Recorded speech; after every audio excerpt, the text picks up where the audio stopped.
안녕하십니까. 저는 연세대학교 이승만 연구원의 김정민입니다. 오늘은 우남의 역작 재팬 인사이드 아웃에 대한 새로운 연구 내용을 여러분들에게 소개하고자 합니다. 발표의 제목은 이승만의 신문 스크랩을 통해 본 재팬 인사이드 아웃의 국제정치사입니다. 재팬 인사이드 아웃은 1941년 8월 뉴욕 플레밍 레벨사에서 출간되었습니다. 그리고 출간 4개월 후 이승만의 예측대로 일본의 진주만 공습이 자행되며 미일 전쟁이 발발하자 이 책은 미국 조야의 큰 주목을 받게 되었습니다. 루즈벨트 대통령을 비롯한 미국 정부 주요 정책 결정자들에게 이 책이 전달되기도 했습니다. 플레밍사에서 이 책은 재판을 거쳐서 런던에서도 출판되는 등 적지 않은 국제적 관심을 끌었던 책입니다. 국내에서는 1954년 일본 내막기라는 제호로 번역본이 출간된 이후 3개의 후속 번역본이 출간되었으며 1956년 동경에서는 나의 일본관이라는 제호로 일본어판이 출간되기도 했습니다. 이처럼 재팬 인사이드 아웃이 큰 주목을 받았던 중요한 요소는 바로 이 책이 일본 군국주의의 심리적 근인과 그것이 표출된 실제적 사례를 제시하고 그것을 종합적으로 분석한 결과로서 미국과 일본의 임박한 전쟁을 예측했기 때문입니다. 미래에 관한 일을 미리 말했다는 점에서 흔히들 이 책을 예언서라고 평가하는 경우도 있습니다. 하지만 예측이라는 개념이 이 책의 가치를 더 정확하게 평가할 수 있는 개념이라고 볼 수 있습니다. 예언은 종교적 개념으로서 미래에 일어날 일에 대한 신탁을 받은 인간이 신을 대신하여 선포하는 것이라고 한다면 국제정치학에서 예측이라고 하는 것은 국제사회의 정치적 현상에 대한 역사적 자료를 통해서 미래를 진단하고 평가하는 것을 의미합니다. 재팬 인사이드 아웃은 오랜 기간 축적된 방대한 분량의 국제정세 분석 자료가 포함되어 있었고요. 그것이 이승만의 미일전쟁 필연론을 탄탄하게 뒷받침하고 있었습니다. 그런데 저는 이 이승만의 책을 여러 번 탐독하면서 풀리지 않았던 미스터리가 있었습니다. 그것은 도대체 이 방대한 자료의 출처가 무엇일까 하는 점이었습니다. 조금 더 솔직하게는 인용된 이 많은 자료가 정말 다 진실일까 하는 점이었습니다. 지필 배경에 관한 선행 연구들이 있었으나 핵심 자료의 수집 경위와 특성 등은 1차 자료의 한계로 인해 의문으로 남겨져 있었기 때문입니다. 그런데 이승만의 신문 스크랩을 분석하며 대조욱 검토하는 가운데 이 책에 인용된 자료들을 누가, 언제, 어디에서 작성했는지 그 실체를 파악할 수가 있었습니다. 소설 대지의 작가 펄벅의 서평대로 이승만의 이 폭로는 바로 진실에 입각해 있었습니다. 재팬 인사이드 아웃이 집필되기까지 가장 결정적인 자료로 활용됐던 것이 바로 이 이승만의 신문 스크랩 북이었다는 사실을 이 연구를 통해서 증명하게 되었습니다. 이 책이 발간된 지 80여 년 만에 지필의 내막을 밝혀보고자 연구에 착수했고 그 결과 올해 국제정치 논총에 그 연구 결과물을 게재할 수 있었습니다. 오늘 발표는 이 연구 결과물을 토대로 진행하도록 하겠습니다. 목차는 다음과 같습니다. 서론입니다. 가장 먼저 재팬 인사이드 아웃의 지필 배경을 살펴보겠습니다. 1937년 7월 일본이 북경 서남 교외 지역 르고우차오에서 일으킨 무력 충돌로 인해 중일전쟁이 촉발되었습니다. 이로 인해 국제사회가 동북아 문제에 주목하자 하와이에 머물던 이승만은 대미 독립 외교를 재개하게 됩니다. 일본은 군국주의적 팽창을 멈추지 않았고 그 과정에서 파나이오 사건이 발생하며 미국과 마침내 충돌하게 됩니다. 이로 인해 미국 정계 및 사회에서는 일본에 대한 대외 정책의 방향을 놓고 지적 논쟁이 활발하게 일어나기 시작했습니다. 바로 이러한 국제정치사적 흐름에서 이승만은 재팬 인사이드 아웃을 집필했습니다. 집필의 주 목적은 중일전쟁 발발 이후 일본의 군사적 팽창이 가속화되던 시기 미국 정부와 미국 국민의 대일 경각심을 고취시키려는 것이었습니다. 그리고 그것을 통해 궁극적으로는 한국 독립에 유리한 여론을 조성하고자 한 것입니다. 다음으로 신문 스크랩 활동 경위와 국제정치사적 쟁점을 살펴보겠습니다. 1937년 7월 중일 전쟁이 발발하여 국제사회가 동북아 문제에 주목을 하자 이승만은 일본의 군국주의적 행태를 규탄하고 한국의 독립 문제를 알릴 외교적 기회를 모색했습니다. 이승만은 먼저 외교 활동에 필요한 국제 언론의 정보를 수집하기 위해 국제연맹 외교 이후 중단했었던 신문 스크랩 활동을 재개하게 됩니다. 그리고 1937년 9월부터 1941년 2월까지 3년 6개월간 총 8,317개에 이르는 신문 기사를 수집했습니다. 이 시기 이승만의 신문 스크랩북은 몇 가지 특징이 있었습니다. 첫째로는 기사의 분야적 특성으로 주로 국제정치 분야의 기사가 수집되어 있었습니다. 이승만은 국제정치적 이슈들에 관한 사실 정황, 관련 인물 정보 및 통계 등의 그 기본적 정보는 당시 세계 언론계에서 공식성을 갖고 있었던 연합통신 또는 합동통신 이런 주요 통신사의 보도를 통해서 파악을 했고요. 전문가, 지식인들의 국제정치적 견해는 각 언론사의 사설과 논평 등을 통해 참고했습니다. 이승만의 독립외교는 한일 합병 이후 공식적인 외교권이 박탈된 약소국의 열세를 반영한 채 철저하게 국제정세 흐름에 따라야 했습니다. 따라서 이 국제정세에 관한 이해는 이승만 독립외교의 전략을 결정하는 핵심적 요소였고 이 신문은 당시 국제정세를 파악을 하기 위해서 활용되었던 최적의 도구로 기능을 했습니다. 두 번째, 기사의 주제적 특성으로는 미국과 일본에 관련된 기사가 압도적으로 많은 분량을 차지한다는 것입니다. 당시 유럽은 스페인 내란을 둘러싸고 각국의 대립이 첨예화되고 있었고 독일의 라인란트 재점령 이후 세계대전의 전운이 감돌던 중대한 시기였습니다. 오랜 전쟁사에서 항상 국제정치적 중심은 유럽 전쟁이었죠. 하지만 이승만의 주된 국제정치적 관심은 미국과 일본의 전쟁 가능성에 있었습니다. 이승만은 중일전쟁 발발 이후 아시아 태평양 지역에서의 일본군의 팽창 동향, 일본 외무성의 공식 성명 등에 관한 기사와 미국 정계 및 사회의 반응이 담긴 기사를 대량 수집했습니다. 이러한 특성은 미일전쟁 필연론을 견지하던 이승만의 지정학적 관심을 반영하는 것인 동시에 그가 추구한 대미 외교의 방향성을 보여주는 것이라고 할 수 있습니다. 세 번째 특징으로는 기사의 출처와 관련된 공간적 특성으로서 이승만의 체류지 이동에 따라 해당 지역 발간 신문이 차례로 수집되어 있다는 점입니다. 중일전쟁 발발 이후 이승만의 이동 행로를 소시기별로 분류해보면 첫째는 국제정세를 조망하며 호놀루루에 체류하던 시기이고요.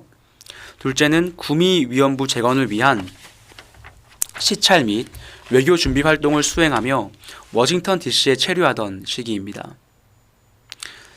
이후에 하와이에서의 업무를 인계하기 위해서 호놀룰루에 잠깐 체류하던 기간이 있었고요.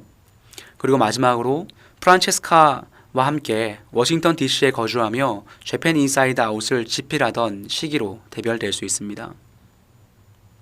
바로 이때 호놀룰루와 워싱턴 DC를 오가며 그 지역에 발간 신문들을 수집했던 것입니다.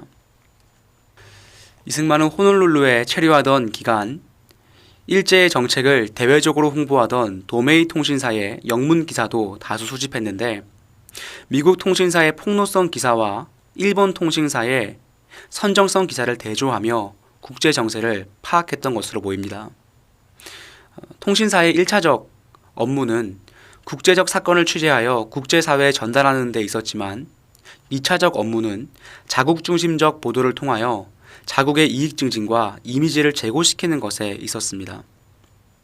이러한 통신사의 특성을 간파했던 이승만은 기사의 발신지가 출처가 일본 또는 친일계 언론일 경우 사실 확인을 위한 검토가 필수적임을 재팬 인사이드 아웃에서 지적했습니다.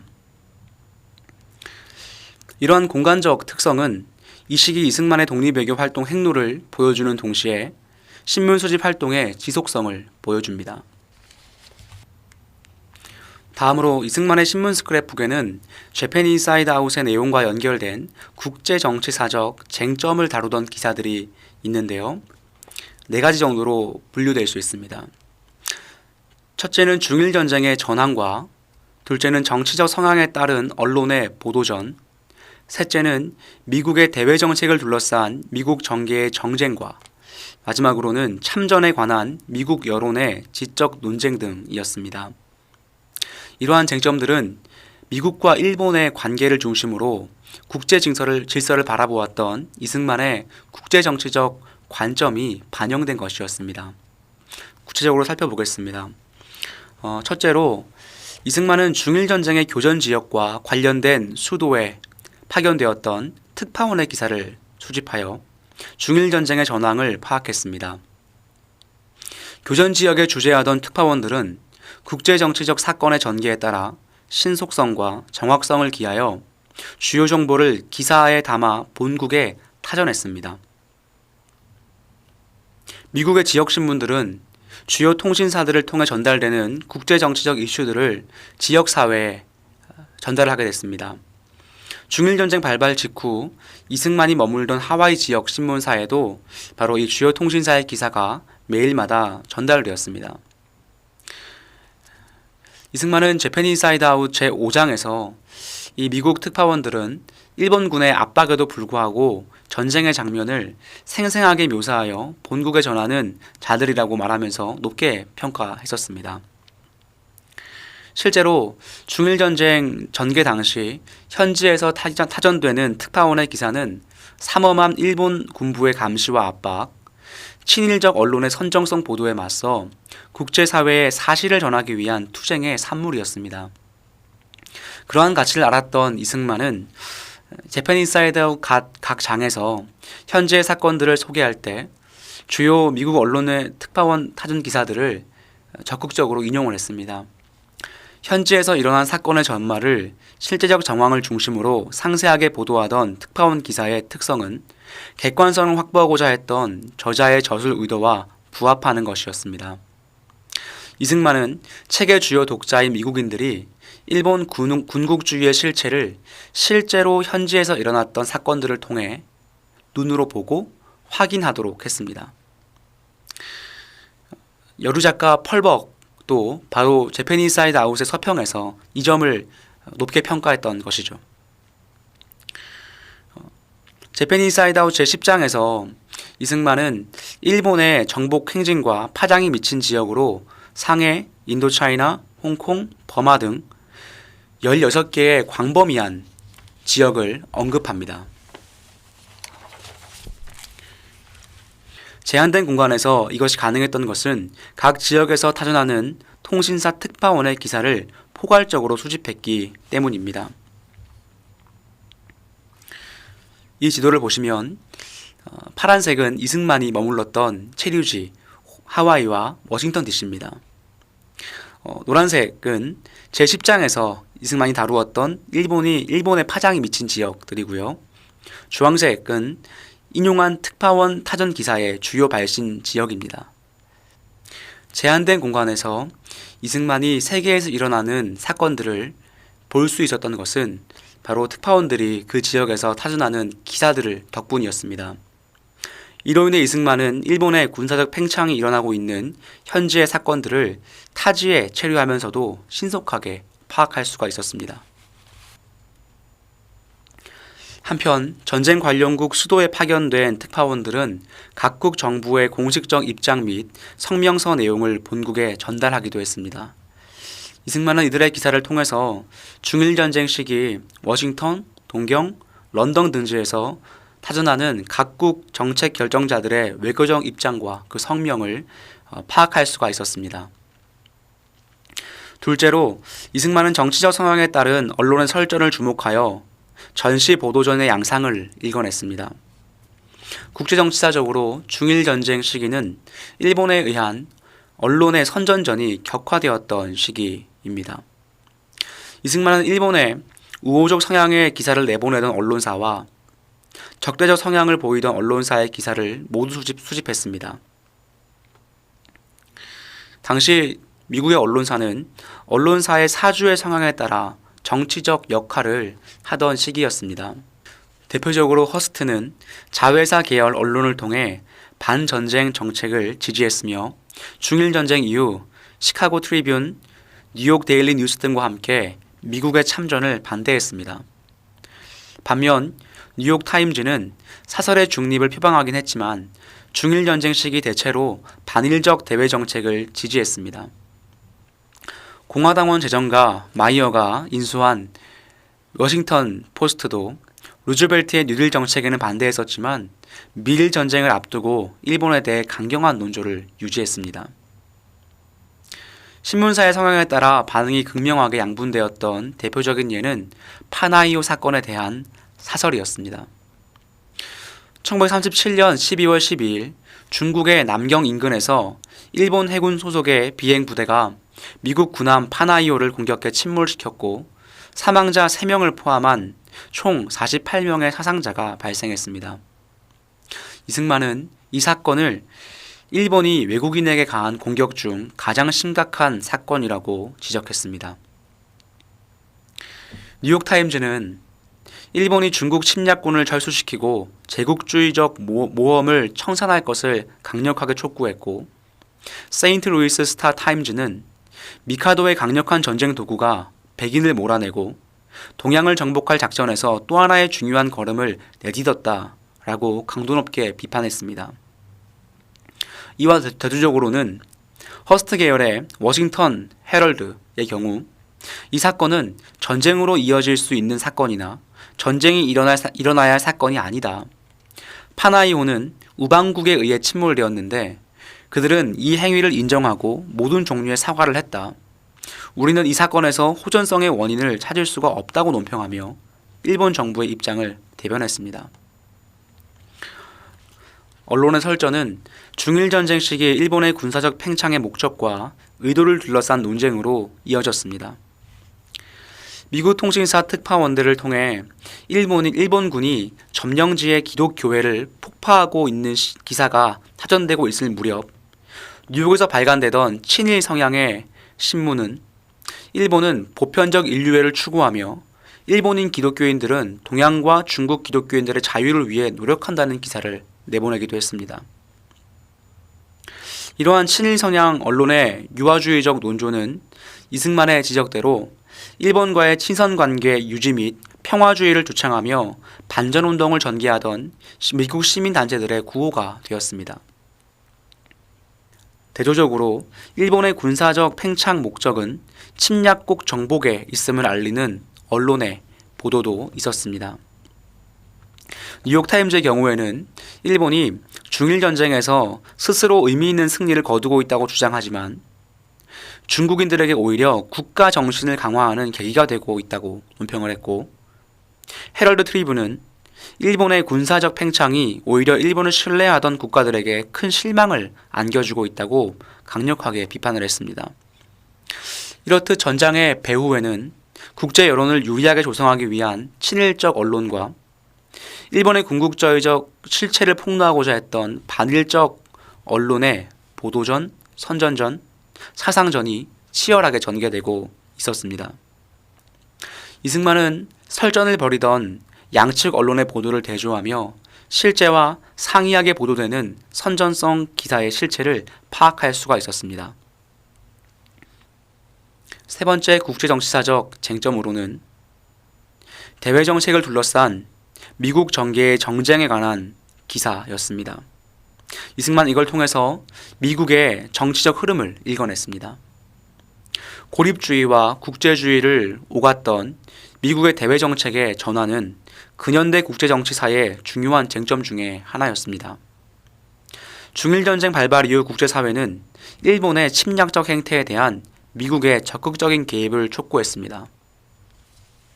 무력화되고 있었던 국제연맹과 혼란스러웠던 유럽의 상황은 자연스럽게 중일 분쟁의 중재자로서 미국의 역할을 기대하게 했습니다.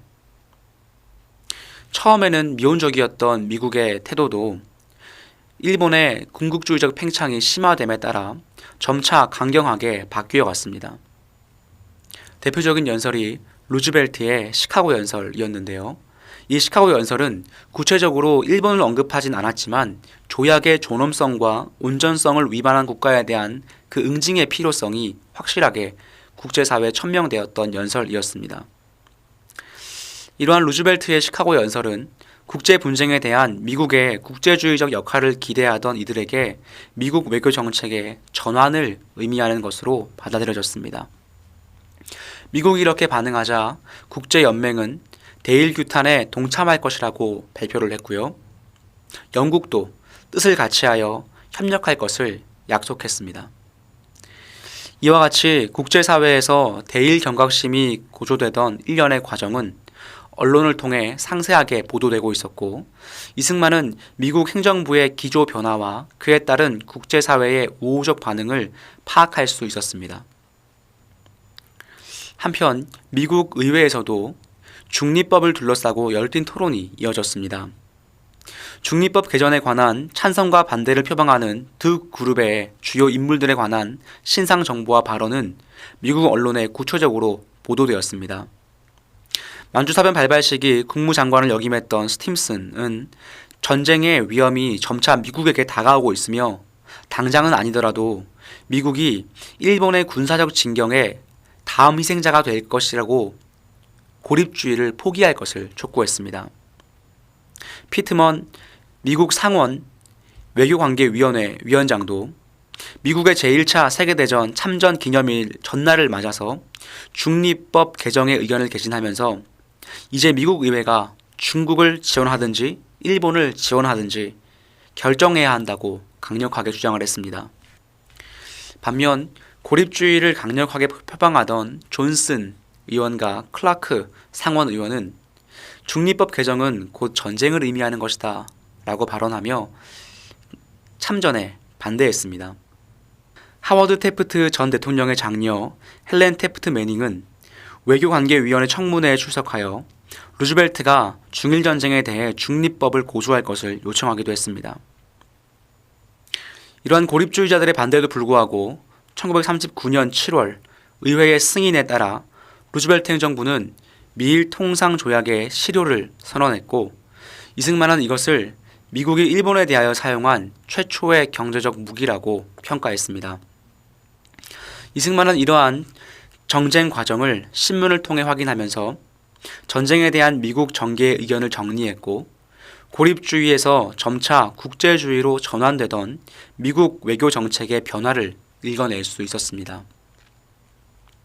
마지막 네 번째로는 참전에 관한 미국 시민사회의 지적 논쟁을 다룬 기사를 탐독하며 여론의 동향을 파악했다는 것입니다.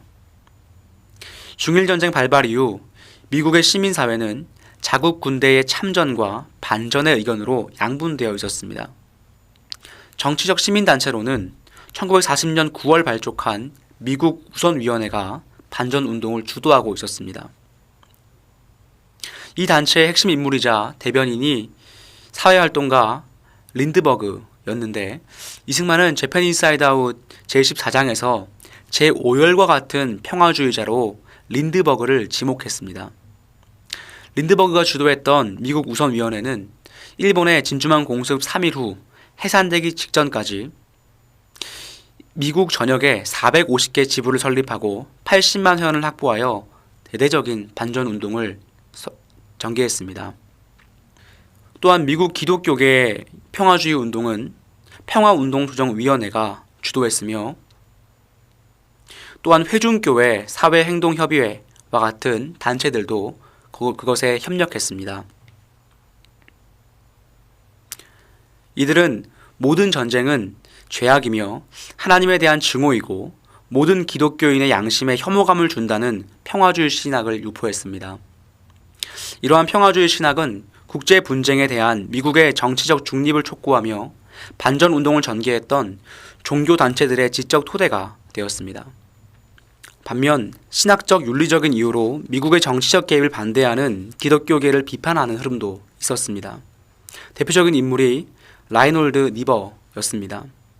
니버는 미국의 중립은 다른 정치적 입장과 마찬가지로 윤리적으로 상대적인 것이다 라고 주장을 했습니다. 니버는 절대적 반전을 주장하는 미국의 평화주의 기독교에 대해서 다음과 같이 비판을 했습니다. 미국 기독교회가 오늘날 이 비극적인 세계 분쟁의 시대만큼 영적 통찰력과 윤리적 감수성이 낮았던 적이 없었다. 분쟁과 폭정에 비참한 희생자들의 울음소리에 귀가 먹먹한 세상에서 살아가면서도 전쟁 없는 미국을 유지하자는 슬로건을 기독교 복음과 함께 채택했다. 이러한 니버의 사유는 기독교 평화주의를 비판하고 기독교 현실주의를 표방하던 이승만의 이러한 니버의 사유는 기독교 평화주의를 비판하고 기독교 현실주의를 표방하던 이승만의 기독교 인식과 일치했습니다. 이승만은 언론을 통해 기독교 평화주의에 대한 반대 시위를 전개하는 흐름도 주목을 했습니다.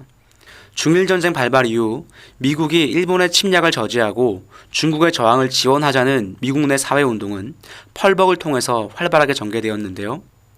펄벅은 친중 반일 여론을 조성해 갔던 인물입니다. 이승만 역시 중국의 저항을 지지하고 있었습니다. 이승만과 펄벅은 각각 일본의 군국주의적 침략 정책의 희생자였던 한국과 중국의 입장을 대변했다는 점에서 미국 내 반일 여론을 조성했던 조력 관계라고 볼 수 있습니다. 이승만은 이와 같은 기사들을 통해 긴박한 국제 정세와 미국 내에서 벌어진 지적 논쟁을 효과적으로 파악할 수 있었습니다. 다음으로 재팬 인사이드 아웃에 반영된 신문 스크랩을 함께 보겠습니다. 1939년 11월 10일 이승만은 독립외교에 기대를 걸었던 하와이 교민들의 배웅을 받으면서 부인 프란체스카와 함께 워싱턴 DC로 이주했습니다. 도착 직후부터 재팬 인사이드 아웃 집필에 착수하여 1941년 6월 말 무렵 탈고를 완료한 것으로 추정이 됩니다. 영문 원고 타이핑은 프란치스카가 담당을 했고요. 이 프란치스카는 저서, 서한 등 이승만의 독립외교 활동에 필요한 문서 작업에 적극적으로 협력을 했습니다. 왼쪽에 보이는 사진은 재팬 인사이드 아웃 집필 무렵에 워싱턴 DC에서 촬영한 프란치스카의 사진입니다. 또한 통계 등의 자료 수집은 임병직이 조력을 했습니다. 그러나 집필에 가장 결정적인 영향을 준 자료는 이승만이 3년 6개월간 수집, 제작한 신문 스크랩 북이었습니다. 이승만은 서문과 결론을 제외하고 총 15장으로 구성한 이 책에 자신이 수집한 신문 스크랩을 적극적으로 인용했습니다. 목차를 보시면 다음과 같습니다. 이러한 목차는 재팬 인사이드 아웃이라는 제목에 걸맞게 심리적 내면에서부터 겉으로 나타난 실제적 행태로 이어지는 일련의 순서가 있었습니다. 제1장에서는 일본의 개국 신화에서부터 군국주의 내면에 깊이 뿌리박혀 있는 전쟁 심리를 조명하고 제2장에서는 그것이 근대 일본의 군사 계획서로 획책된 문서인 다나카 상주문을 다루었습니다. 제3장에서부터 10장까지는 군사 계획이 본격적인 준비를 거쳐 중일전쟁 발발 이후 다양한 지역에서 실제 침략 사태로 표출된 사실들을 보여주었습니다. 책의 후반부인 11장에서 제15장까지는 일본의 군사적 팽창을 저지하기 위한 미국의 대응을 촉구하는 내용을 담았습니다. 책의 각 장에서 이승만은 3년 6개월간 수집한 신문 기사들을 대거 인용하여 논지를 전개해 갔습니다. 집필 과정에서 직간접적으로 인용된 기사 중 현존하는 이승만의 신문 스크랩에 수록된 기사는 총 85개로 확인됩니다. 인용된 글의 유형은 세 가지 정도가 있었는데요. 첫째는 작가의 논설이었고요. 둘째는 특파원의 타전 기사였으며 세 번째는 미국의 정계 및 여론 관련 기사였습니다. 첫 번째로 작가의 논설은 일본 군부의 심리적 근인을 조명한 책의 서두에 활용되었습니다. 일본의 전쟁 심리와 성전 사명을 폭로한 제1장은 재팬 인사이드 아웃의 백미로 꼽힙니다. 그런데 이승만이 이 장을 집필하며 참고했던 결정적인 자료가 있었는데요. 이것이 바로 윌라드 프라이스라고 하는 사람의 논설이었습니다. 프라이스는 캐나다 태생의 미국인으로서 독실한 개신교 가정의 성장 배경이 있었습니다. 활동 초기에 미국 감리교 해외선교부 출판을 담당하기도 했습니다. 이때 아시아 선교를 위해 셔우드 에디 선교사와 조력했던 인물입니다. 바로 이 셔우드 에디는 이승만과도 각별한 인연이 있는 사람이었습니다. 청년 이승만이 한성 감옥에 수감되어 있던 시절 이승만에게 신약 성경을 차입해주고 옥중 생활을 후원해 주었던 선교사 중 한 사람이 이 셔우드 에디였습니다. 에디와 프라이스는 아시아 선교를 위해 조력 관계를 맺고 있었습니다. 또한 미국 캐나다 선교 교육진흥부에서 아시아 지역 개신교 학교 진흥을 추진했던 인물입니다. 즉 개신교적 관점으로 국제 정세를 조망하며 일본의 정치적, 종교적 탄압을 받던 피압박 민족을 동정적 시각으로 바라보던 인물, 또한 선교와 함께 개신교 교육 진흥에 힘썼던 인물이 이 프라이스라고 하는 인물이었습니다. 프라이스는 평생 148개국을 방문한 여행가였고요. 1930년대 이후에는 다수의 여행기를 저술했습니다. 그 중에 가장 많은 저작은 일본에 관한 저술이었습니다. 총 8권에 해당이 됩니다. 그것이 가능했던 것은 1933년부터 1938년까지 프라이스가 일본에 거주하면서 그 일본의 실상을 직접 경험했기 때문이었습니다. 중일전쟁 시기 프라이스의 일본 인식이 담긴 대표작은 Japan's New Horizons입니다. 내용을 살펴보면 초반부에는 일본의 지리와 문화, 군국주의적 교육과 전쟁 심리를 폭로한 내용이 담겨 있고요. 중반부에는 아시아 태평양 지역 각국에서 표출된 일본의 침략 행태가 제시되어 있습니다. 그리고 마지막 중반부에서는 궁극적으로 전 세계를 정복하고자 하는 일본의 야욕을 지적하고 있었습니다. 여러 면에서 윌라드 프라이스의 일본 인식은 이승만의 인식과 매우 흡사했습니다. 프라이스는 일본의 군사 전략과 연관된 지리 정보를 수집해서 본국에 전달하기도 했는데요. 바버라는 학자에 따르면 일본 체류식이 미국의 첩보원으로 활동했다고 합니다. 즉 프라이스는 오랜 일본 체류 경험을 바탕으로 일본의 전쟁 심리와 군국주의적 행태의 실상을 미국 언론에 소상히 폭로했던 인물이었습니다. 프라이스는 1937년 11월 뉴 리퍼블릭에 일본의 전쟁 심리에 관한 글을 기고했는데 그 논설의 제목이 Japan's Divine Mission이었습니다. 이승만은 이 제목을 본따서 저서 제1장의 제목을 Japan's Divine Mission and War Psychology라고 지었던 것입니다. 이승만은 재팬 인사이드 아웃 제1장에서 천안 명칭의 의미, 성전 사상 교육 등 주요 내용에서 프라이스의 글을 자신의 언어로 바꾸어 기술하고 독자적 주장을 추가했습니다. 물론 이승만도 일본을 방문했던 경험이 있었습니다. 1904년 도미 여정에서 일본의 여러 도시를 경유했고 1912년에도 일본을 들러 일주일간 개최된 동경 조선기독교 청년회 학생대회에 참석한 바 있었습니다. 하지만 일본의 교육과 문화를 깊이 있게 체득하기에는 짧은 기간이었고 재팬 인사이드 아웃을 집필할 당시와 30여 년의 시간적 격차도 존재했습니다. 하와이 거주 기간 동안 제-하와이 일본인을 통해 일본 사회를 간접적으로 경험할 수도 있었으나 동경을 중심으로 군국주의를 강화하던 일본 본토의 교육체계와 문화, 군부의 전쟁 심리 등을 직접적으로 경험하는 데에는 한계가 있었던 것입니다. 따라서 이승만은 이 한계를 극복하기 위해서 오랜 기간 일본에 거주하며 개신교인이자 미국인의 시각으로 일본 내부를 투시했던 프라이스의 눈을 빌려 자신의 주장을 뒷받침하는 근거로 삼았던 것입니다. 이승만이 프라이스와 차별점을 둔 점은 종교적 영역에서 정치적인 영역으로의 확장이었습니다. 프라이스는 일본의 군부가 근본적으로 종교적이며 영적이라고 기술했으나 이승만은 일본의 군부는 근본적으로 종교적이며 정치적이라고 고쳤었습니다. 뒤이어 정치적인 측면에서 자유와 평등의 민주주의적 개념은 천황 전체주의를 표방하는 일본의 정치제도와 상응하지 않음을 설명하고 일본의 전쟁은 미국의 민주주의적 제도에 대한 대항이라는 독자적인 주장을 펼칩니다. 이승만은 국민의 종교적 관념을 국가의 정치 체제의 성격과 연결하여 일본의 호전적 군국주의를 설명했습니다. 두 번째로 특파원의 기사는 재팬 인사이드 아웃에서 미일전쟁 예측의 실제적 사례를 제공하는 현지의 사건들을 제시할 때 활용되었습니다. 당시 저명한 미국 언론 특파원들은 현지에서 일어나는 일본의 군국주의적 행태를 사실적으로 폭로할 수 있는 언론인들이었습니다.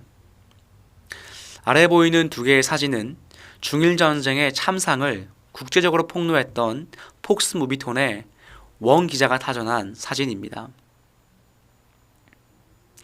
일본군의 중국 상해시 순수 민간지역 폭격 현장을 촬영한 이 사진은 자그마치 1억 3,600만 명의 독자들에게 전달되며 국제사회에 큰 충격을 주었습니다. 그리고 이로 인해 웡 기자는 체포되게 됩니다. 이와 관련된 기사를 수집했던 이승만은 재팬 인사이드 아웃의 5장에서 다음과 같이 서술을 합니다. 그를 체포하게 된 직접적 원인은 상해시 남역에서 일본군의 포격으로 부상당한 한 아기를 찍은 그의 사진이 라이프지에 실렸기 때문이다. 이 사건으로 웡 기자는 교훈을 톡톡히 배웠다. 즉 그는 물론 모든 사진 기자들이 일본 군국주의자들과 사이좋게 지내고 싶다면 벚꽃이나 비단 기모노 옷이나 일본 인형 같은 것들만 사진으로 찍어서 미국으로 보내야 한다는 것이었다. 웡 기자뿐만 아니라 이승만이 인용한 기사를 타전한 주요 현지 특파원들은 다양했습니다. 이들 중 주요 특파원들을 함께 살펴보겠습니다. 가장 먼저 바이어스 특파원입니다. 바이어스는 1926년부터 런던 타임즈의 동경 특파원으로 활동을 했고요. 이후 뉴욕 타임즈의 특파원이 되어서 동경지부 편집을 총괄했습니다. 그는 1942년 출간한 책에서 일본의 대동아 공영권의 기만적 의도를 밝히고 일본을 굴복시킬 미국의 막강한 경제력, 군사력 보유의 중요성을 역설했습니다. 일본의 내면적 전쟁 심리를 간파하고 그것이 정치적 군사적으로 표출된 행태를 주시했다는 점에서 이 바이어스와 이승만의 대일인식은 맥을 같이 하고 있었습니다.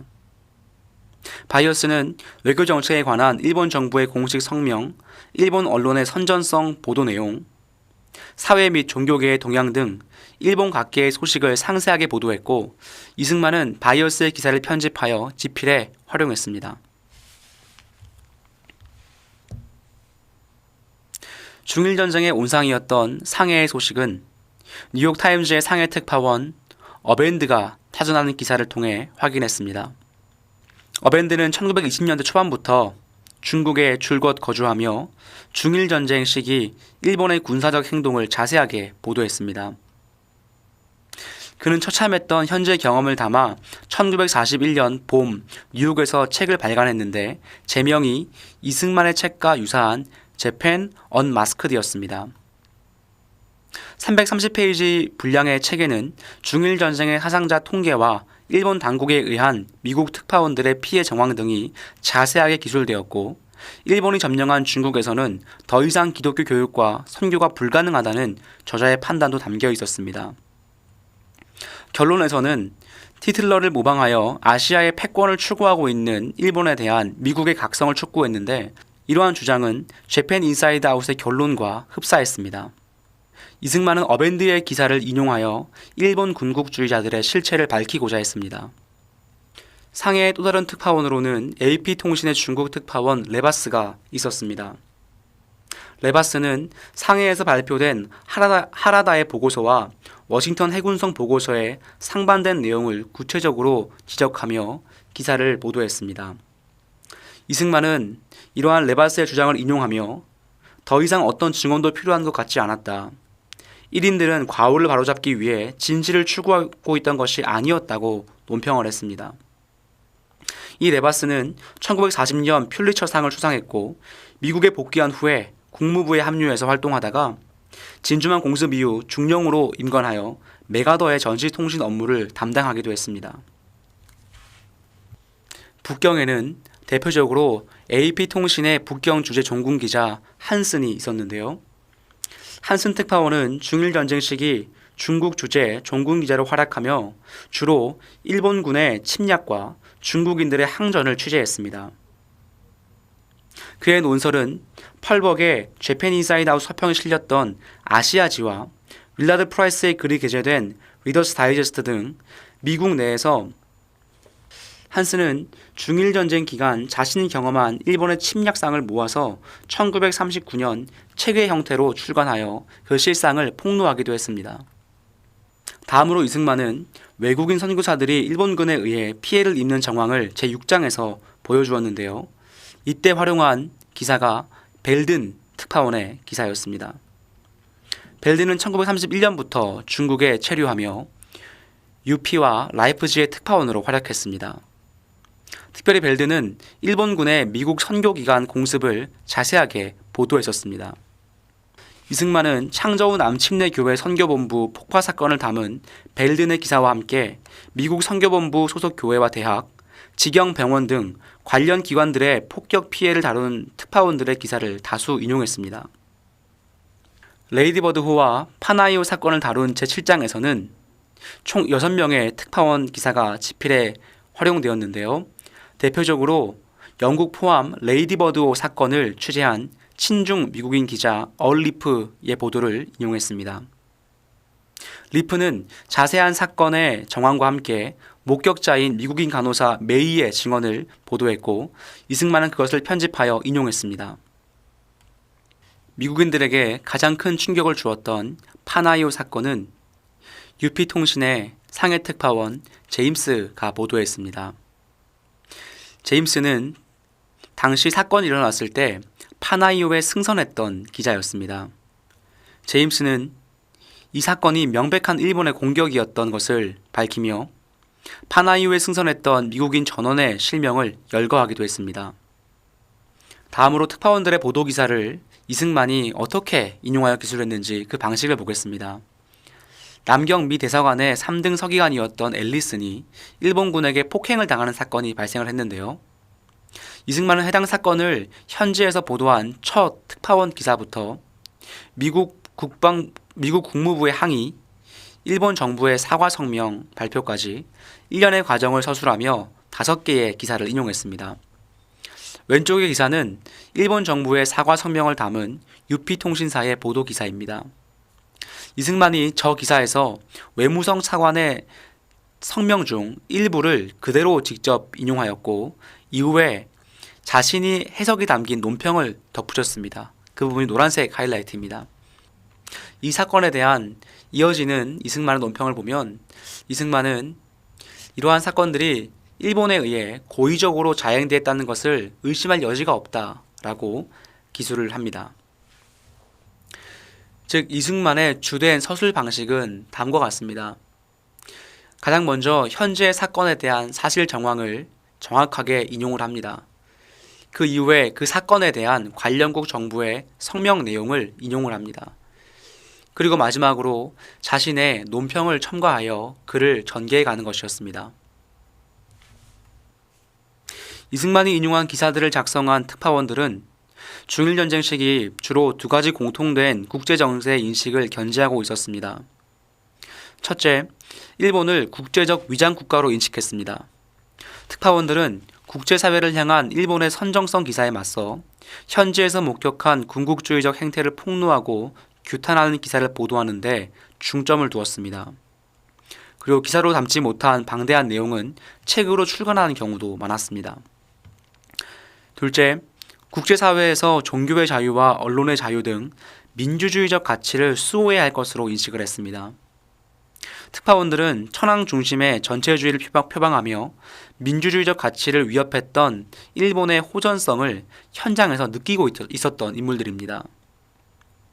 기독교회를 탄압하는 일본의 행태는 주로 미국 언론의 특파원들에 의해서 지속적으로 공개되고 있었고, 일본군에 의해 언론의 자유가 침해되는 사건들도 자세하게 조명되었습니다. 이들은 폭행과 감금을 무릅쓰고 이러한 보도를 멈추지 않았습니다. 이와 같은 특파원들의 인식은 재팬 인사이드 아웃을 집필할 당시 이승만의 국제정세 인식과 일치했습니다. 이승만은 자신과 유사한 국제정치적 관점을 가진 특파원들의 기사를 탐독하고 가공하여 미일전쟁의 임박성을 경고하는 핵심 주장의 사실적 근거로 삼았던 것입니다. 국제적으로 저명한 통신사, 신문사의 특파원 타전 기사를 수집함으로써 보다 정확성 높은 국제정세 자료를 획득하고 자신의 주장의 신뢰도를 높이는 효과도 얻을 수 있었습니다. 예를 들어보면 제6장에서 이승만은 미일 관계를 평화적으로 보며 미국의 개입을 반대하던 세력을 비판했는데, 이때 특파원들이 현지에서 전한 피해 정황을 사실적 근거로 제시를 합니다. 만약 당신이 1937년 12월 12일 미 전함 파나이오에 승선하고 있다가 구사일생으로 살아났다면 일본에 의해 고의적으로 피격된 사실을 결코 잊지 못할 것이다. 만약 당신이 중국에서 미국 소유 대학, 선교본부, 병원 등에서 일본군의 공습을 당한 피난민들 중 한 사람이었다면 미국이 일본의 공격을 받은 적이 없다고는 결코 말할 수 없을 것이다. 그러므로 미국은 지금 공격당하지 않고 일본과는 평화를 유지하고 있으므로 동양의 사태에 간섭할 일이 없다고 하는 주장은 모두 거짓이다.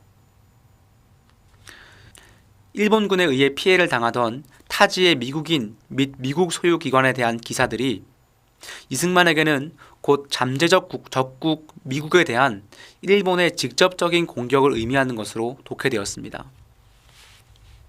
마지막으로 미국 정계 및 여론 관련 기사는 일본의 선전 활동을 비판하고 미국인들의 적극적 대응을 촉구하는 부분에서 활용되었습니다.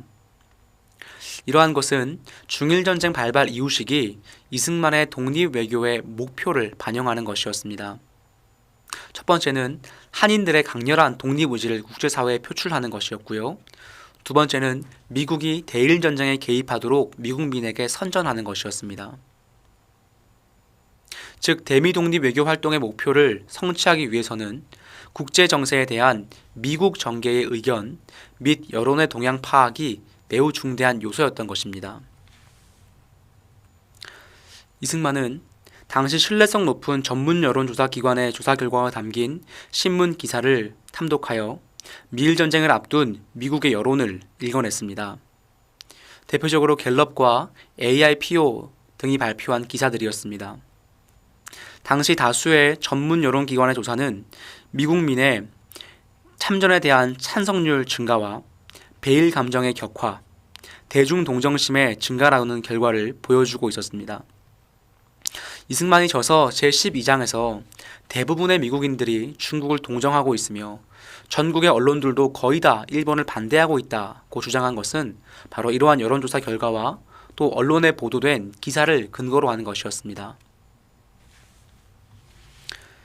다른 한편 미국의 대외 정책을 둘러싼 정계의 정쟁에 관한 기사도 인용했습니다. 중립법 관련 논의 과정과 미국 의회의 대일 경계심 증대의 흐름은 워싱턴 포스트의 존 노리스 기사를 인용했습니다. 노리스는 중일전쟁 발발 이후 워싱턴 포스트에 입사하여 1940년 9월 미국 역사상 최초의 평시징집법이 통과되기까지 중립법에 관한 의회 토론을 집중적으로 취재했던 언론인이었습니다. 이승만은 제10장에서 1941년 2월 괌 미군기지 건설에 관한 예산안 통과 과정을 다룬 노리스의 기사를 인용하며 미국 의회에 증대된 대일 경계심이 정책적으로 실현되고 있음을 보여주었습니다. 또한 점차 강경해지고 있었던 루즈벨트 행정부의 대일 정책 결정 과정은 워싱턴 스타의 백악관 특파원 가네트 호너 그리고 UP의 워싱턴 특파원 호발트 몬티 기자의 기사를 인용했습니다. 또한 이승만에게 매우 중요했던 의회 내 고립주의자들의 주장 내용은 뉴욕타임즈, UP 등 미국 유력지 기사를 인용했습니다. 이러한 기사들을 통해 이승만은 참전의 흐름으로 경사되던 미국 의회의 기조를 읽어내어 미국의 적극적 대응을 강조하는 자신의 주장을 강화하는 데 사용했고 미일 간에 협상을 통한 평화가 가능할 것으로 보았던 의회 내 고립주의자들의 주장의 내용을 파악하여 비판의 논지를 전개해 갔습니다. 마지막으로 그동안 간과되어 있었던 재팬 인사이드 아웃의 사회적 영향력을 재평가해 봄으로써 결론을 맺도록 하겠습니다. 첫 번째는 신문의 반응입니다. 워싱턴 포스트는 이승만의 책은 미국의 일반 독자들에게 극동 지역에서 일어나는 사건들이 왜 미국에게 대단히 중대한 것인지 이해하는 데 도움을 줄 것이라고 호평했습니다. 워싱턴 스타 외 다양한 미국의 유수 언론들은 국제정치사적 흐름을 간파한 시의적절한 책이라고 호평했습니다. 출간 직후 진주만 공습 이전에만 해도 25개 이상의 미국 신문이 재팬 인사이드 아웃을 소개하고 주로 호평을 했습니다.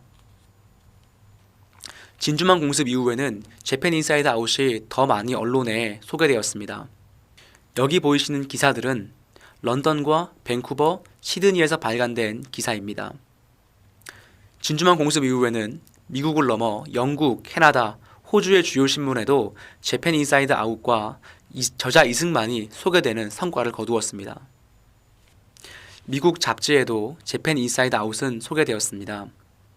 미국의 국제정치 관련 대표적인 학술지인 Foreign Affairs는 1942년 1월호에서 일본의 팽창주의적 외교정책을 비판한 국제관계 분야의 신간으로 재팬 인사이드 아웃을 소개했습니다. 또한 미국의 정치학 잡지 리뷰 오브 폴리틱스는 이승만은 공식 문서와 성명, 특파원 기사 등을 통해 한국에서 미국까지 이르는 일본의 점진적인 정복 계획의 단계를 명확히 보여주고 있다고 논평했습니다. 또한 미국 교계에서 많은 기독교인들을 구독자로 확보하고 있던 철치 매니지먼트는 수차례 이승만의 재팬 인사이드 아웃을 홍보하고 서평을 게재하기도 했습니다. 즉 국제정치 분야 학술지, 교계 잡지 등 다양한 계열 잡지에서 재팬 인사이드 아웃은 소개되고 논평되었던 것입니다. 시민사회에도 그 영향력은 퍼져갔습니다. 워싱턴 카운티 프리도서관, 로체스터 공립도서관, 랜싱 메인 도서관 등 미국 내 다양한 지역 도서관에 재팬 인사이드 아웃이 비치되었습니다. 또한 뉴욕, 포츠머스, 샌앤젤로 등 지역 시민사회에서 저술가회, 서평회가 개최되며 시민들이 재팬 인사이드 아웃에 대한 관심을 기울이는 계기가 되었습니다. 또한 동지회, 국민회가 협력하여 구매를 독려함으로써 재미한인 사회에도 넓게 알려졌습니다. 마지막으로 총평을 내려보자면 재팬 인사이드 아웃이 미국 정계에 미친 영향, 한국 독립외교에 미친 영향 등은 추후 연구가 필요할 것입니다. 하지만 방대한 분량의 신문을 수집해 당시 국제정세와 일본의 국제정치적 의도, 미국 각계의 흐름 등을 간파하여 임박한 미일 정책을 예측한 점과 그로 인해 이승만과 그의 책이 미국 조야의 주목을 받게 된 점, 그리고 그와 같은 공공외교적 성과로 미국 내 친한 세력과 재미한인 사회의 규합을 이끌어내고 독립외교의 외연을 확장하는 효과를 거두었다는 점에서 이승만의 재팬 인사이드 아웃은 그 가치가 결코 작지 않았다는 것을 알 수 있습니다. 긴 발표를 경청해 주셔서 감사합니다.